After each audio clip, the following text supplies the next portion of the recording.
Well, the jury has really only had a half day to consider this case after hearing some emotional testimony from the victim's family yesterday as they essentially explained their plight after this murder in December of 2001. Let's give you some background as to just what happened back then.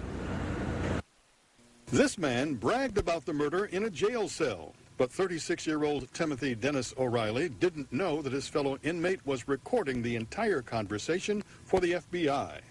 The details of how O'Reilly and his 6 cohorts planned and then robbed the Guardian armored truck as security personnel tried to service the ATM at the Dearborn Federal Credit Union. Around 4 o'clock that morning in December of 2001, O'Reilly admits to shooting to death 30-year-old Norman Stevens, a Detroit father of 6 children.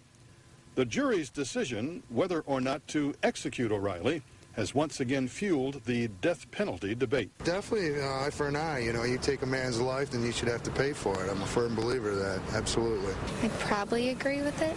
I don't know, I'm Catholic, so I don't really agree with that, but at the same time, maybe. Wow, I'd have to think about it. Personally, I'm opposed to the death penalty.